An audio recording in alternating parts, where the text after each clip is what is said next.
I'm Chad. And I'm Cheese, and we are the Chad and Cheese Podcast. Our podcast covers news, startups, AI, automation, programmatic, and all the things the kids are excited about.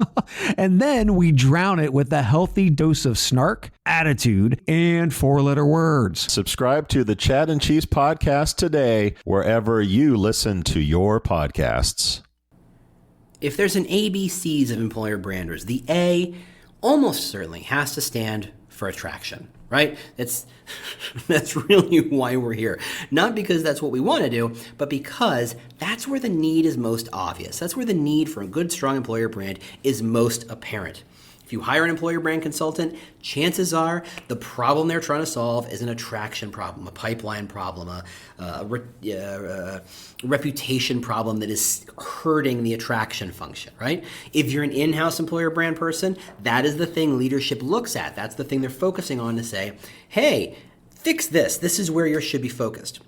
If you're surrounded by recruiters, that's where the recruiters are going to focus. Why? Because that's their job. Their job is to find new talent as they need to fill the talent. No one asks the recruiter, hey, are you mostly focused on hiring people who are going to stay 5 years? Well, the only way to know if they're doing that is to take a time machine, go ahead 5 years, and see who of those candidates they're hiring actually stuck around. And since I don't have a time machine, I can't help you. Now, if you do, I want lottery numbers. But beyond that, we don't think about retention. We might, if we're having a good day, remind people that there's a great impact of having a strong employer brand on the retention side of the house. But how many of us actively think about retention problems? How many of us think, okay, I'm going to spend 20% of my day focusing on retention problems? Or do you just go, hey, you know what, if I just do a great employer brand job, the retention problem takes care of itself? Now, I'm not going to give you any answers in this podcast. Hi, how you doing? But hopefully I can give you some thoughts and some strategies on how you can be paying more attention to retention problem, or at least how to get to the point where you understand and are focused on retention to make a difference. That's what we're going to talk about today on the Talent Cast. We'll be right back. Welcome to the Talent Cast, the world's most caffeinated employer brand podcast. I'm your host, James Ellis.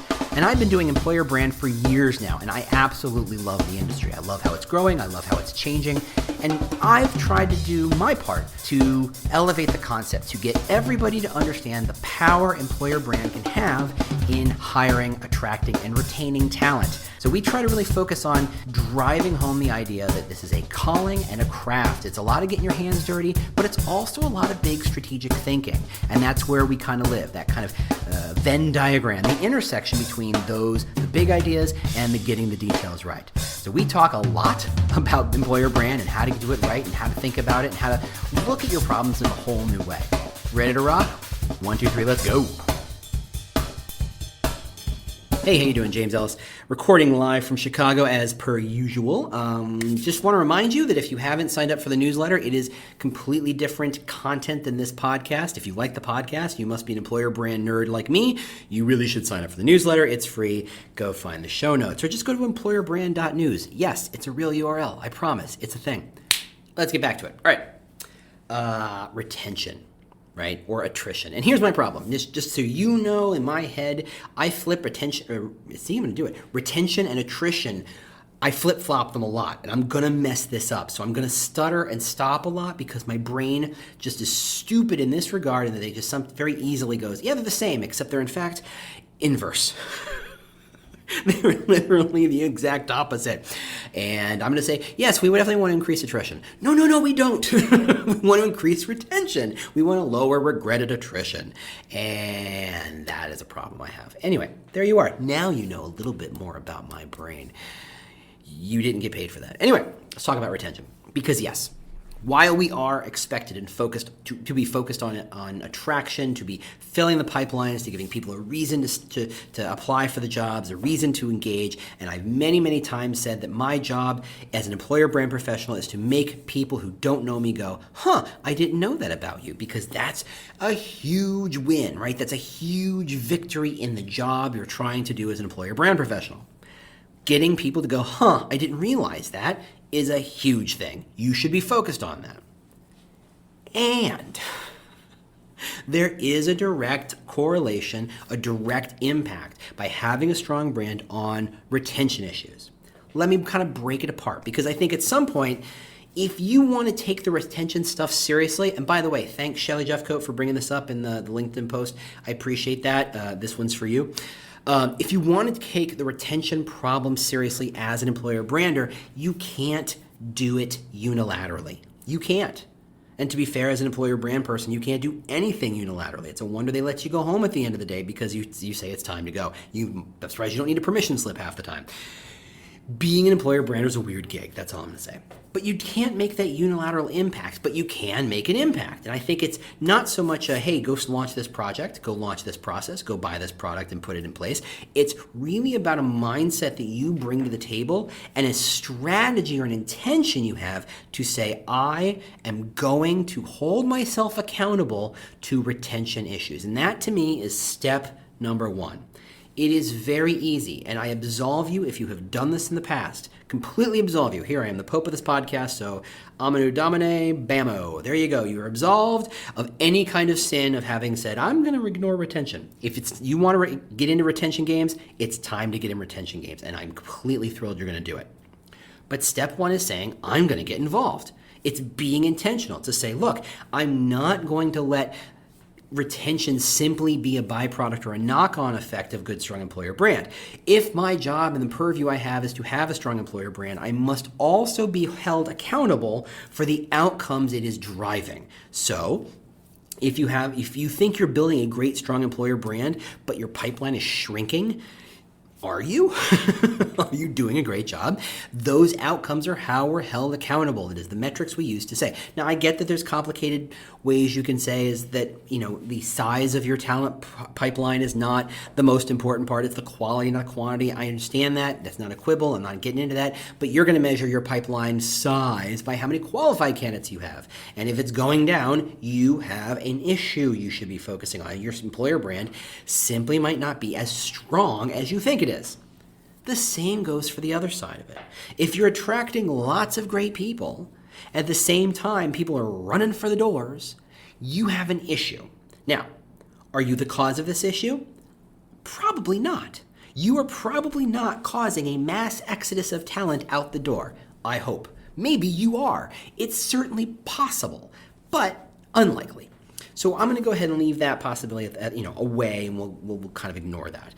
But if you see, I'm going to take a step back, because one of the first things you should do if you've decided to become intentional about retention is to go get the data.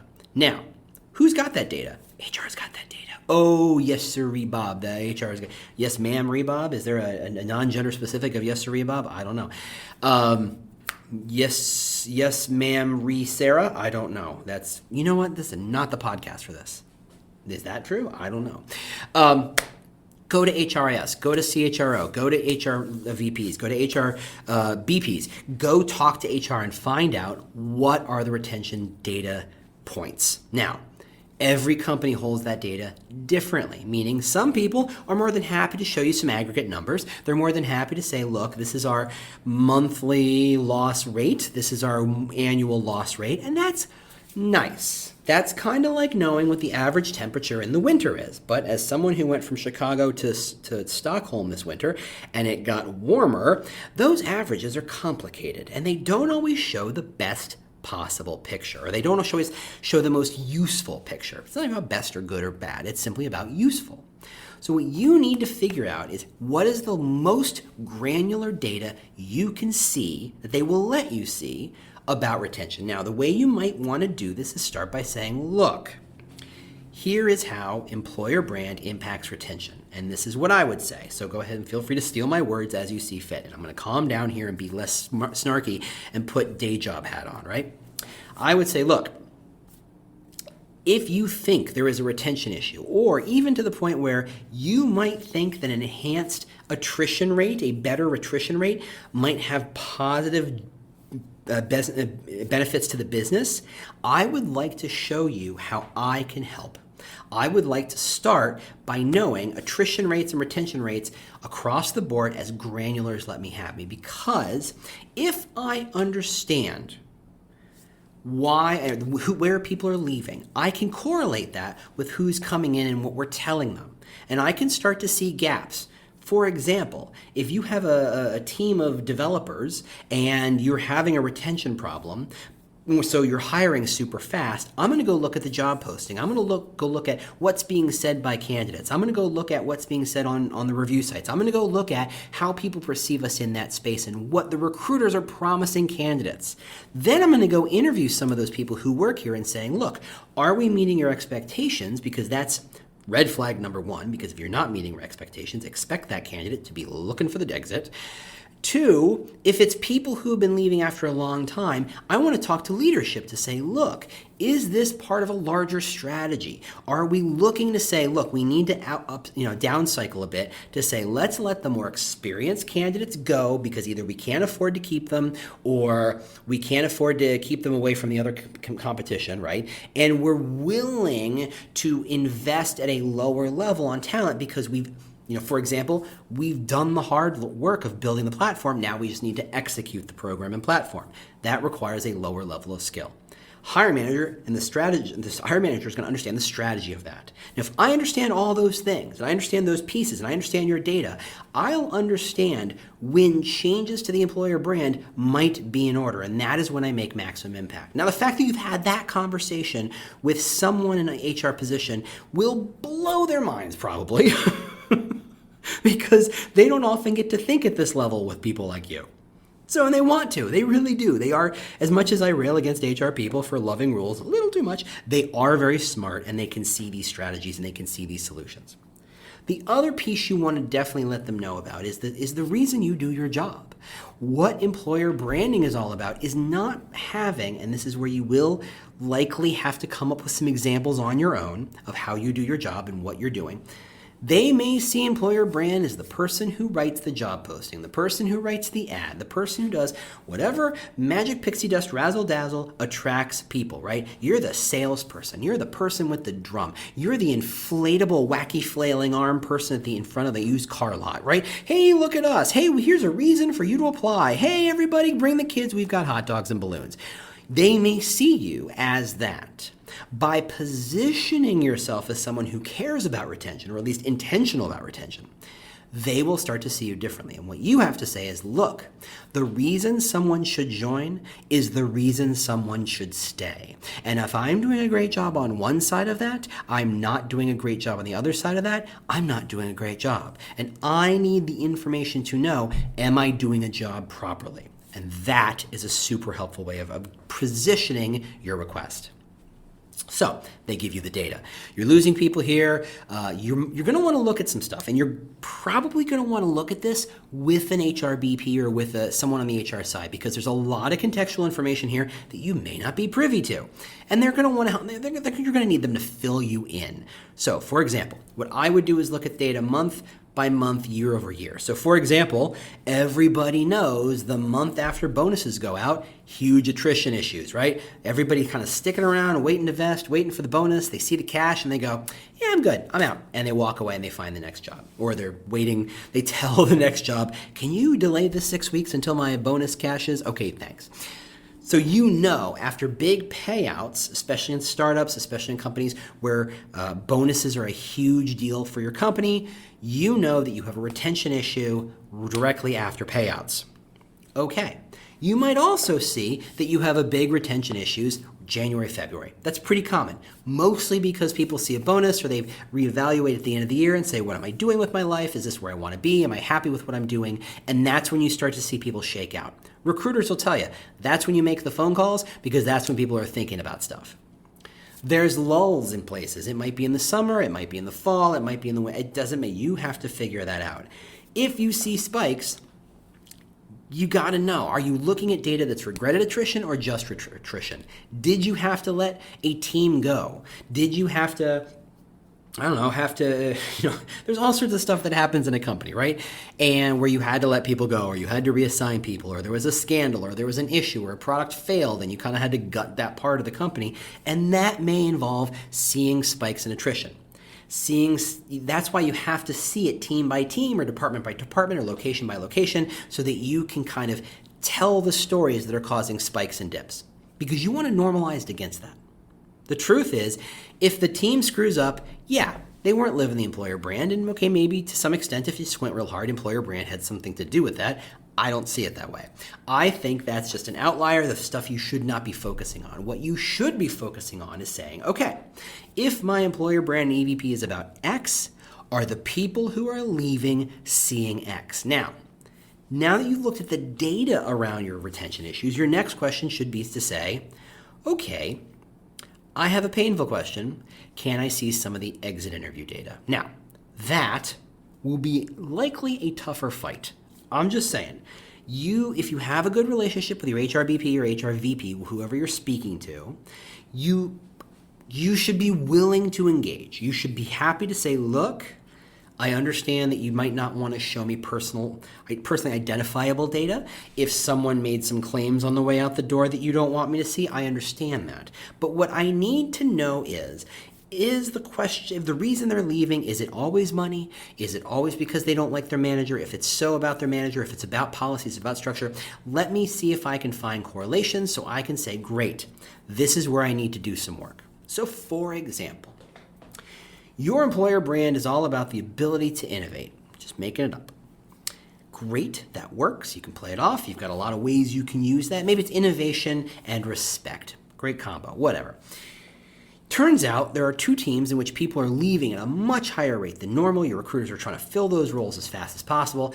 The hiring manager will tell you it's because the recruiters are doing a bad job bringing people in and they don't quite stick around and blah, blah, blah. But your HRBP might say, yeah, I think that's a story being told to kind of absolve themselves of any kind of wrongdoing. But I think the issue is that people, while everybody says they're leaving for more money, I get the sense that there's something more. Now, maybe you ask to introduce a question that gets more to the heart of the employer brand. For example, you might say, if our employer brand is about respect and innovation, are there places in which you are seeing people in your team not living up to that brand promise?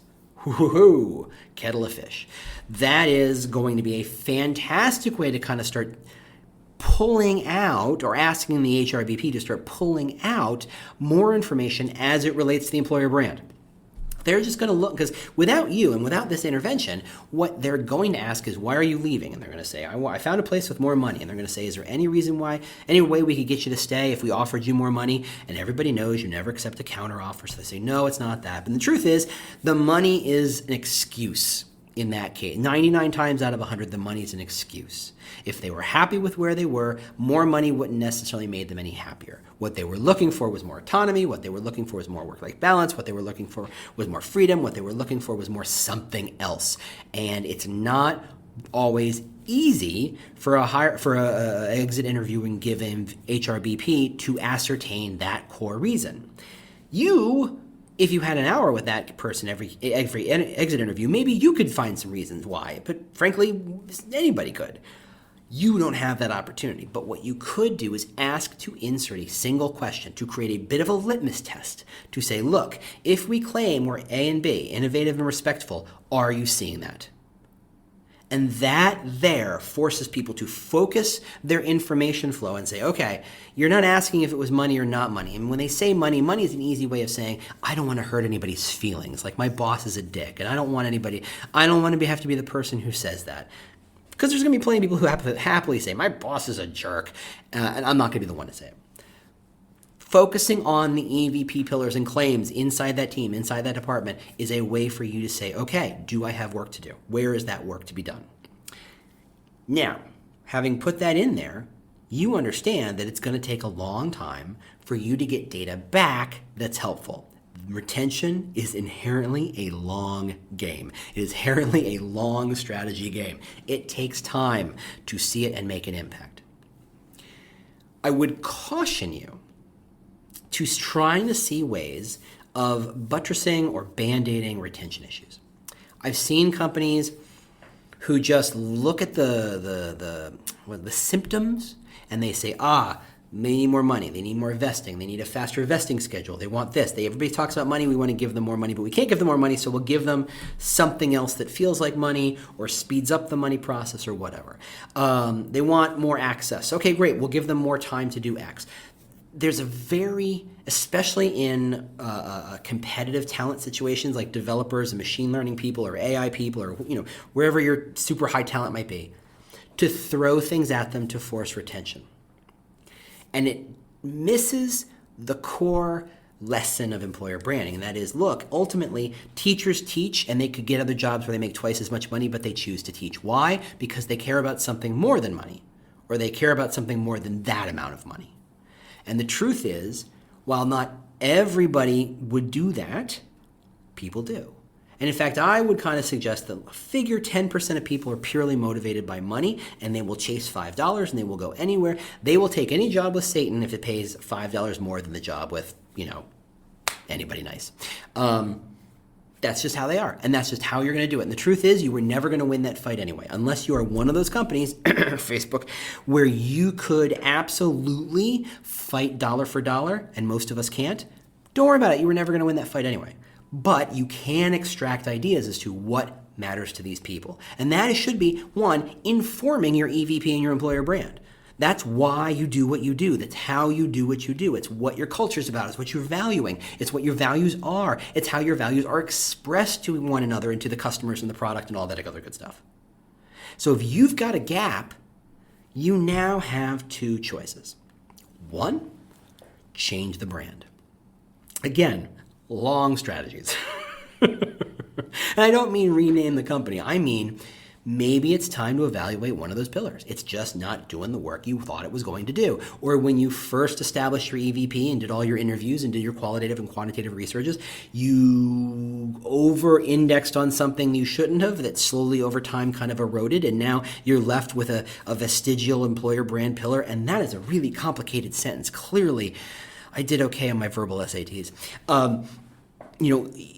You're left with this stuff that doesn't apply anymore, and you have to occasionally refresh your employer brand. You have to evaluate, is it still doing the job? And the retention side is one of those ways.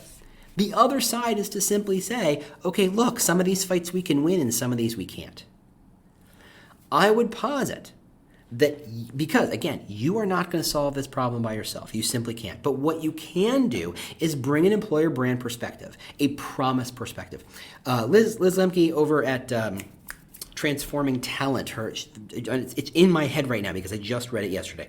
She did a whole episode, she's got a newsletter, she did a whole episode on the concept of social contracts and this idea of what do we owe each other, what do we expect from each other, what do we expect from institutions around us, and really one of the core ones is that we don't talk enough about is what do we owe, what do our employers owe us? There was a time in which they owed us a future. They owed us, if you work with me and you stick around long enough, I will give you a pension and you will be able to retire and live comfortably for the rest of your life. That was the contract under which my father got his first job. And then over time, it kind of fell apart.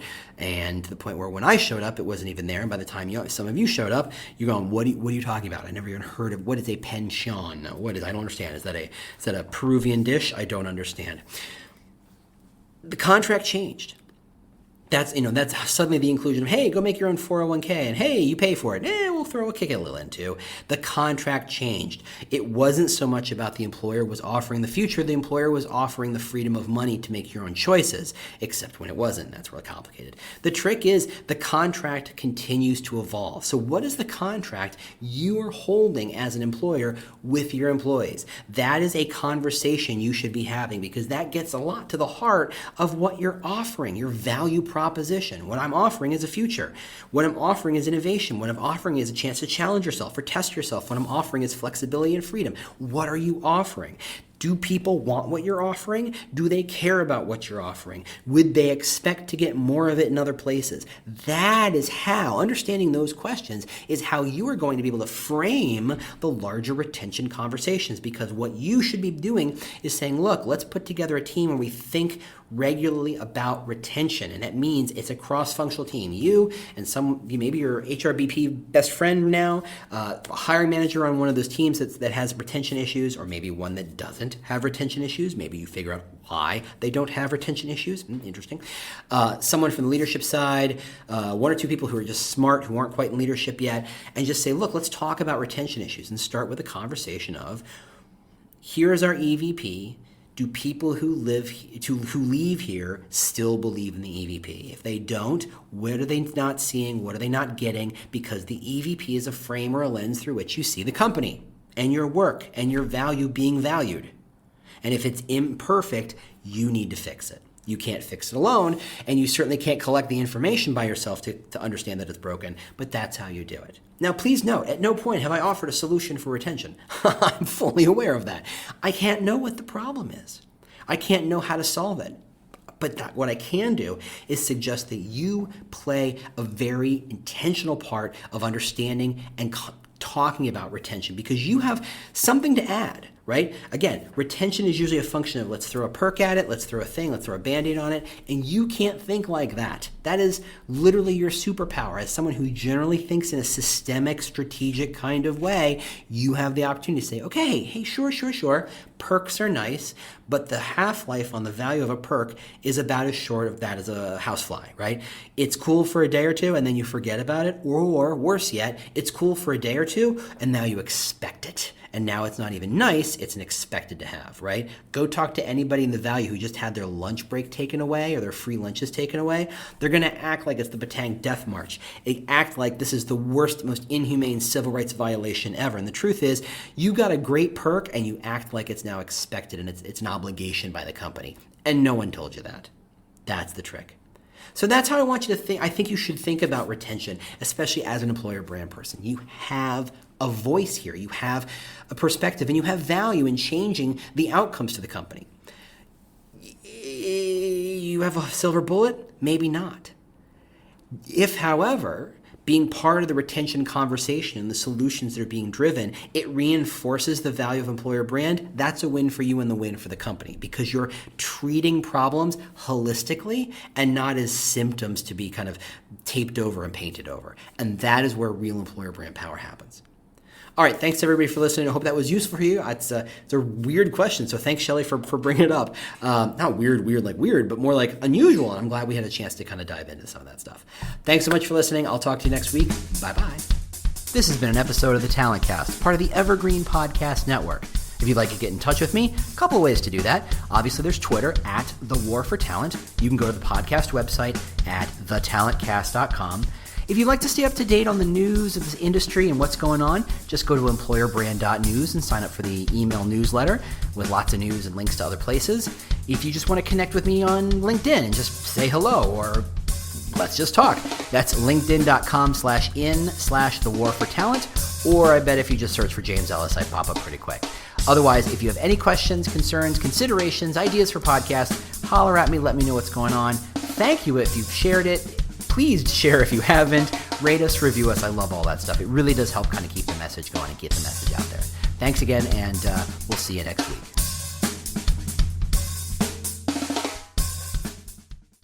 The world's best-known investor and Wall Street expert Warren Buffett once said, "Wall Street is the only place that people ride to in a Rolls-Royce to get advice from those who take the subway." Mr. Buffett's quote is remarkably accurate, but how many people would rather receive advice from him than someone simply guessing? Welcome to Buy, Hold, Sell, your single source for Wall Street knowledge and profitable guidance. Please join me, Todd Schoenberger, and fellow trader Tobin Smith, as well as host Veronica Dudo, for a podcast known to move the needle for investors. Tobin and I are seasoned Wall Street executives with deep investment experience, and we are prepared to share our advice to those who choose to listen. Download Buy, Hold, Sell today on the Evergreen Podcast Network or your favorite podcast channel.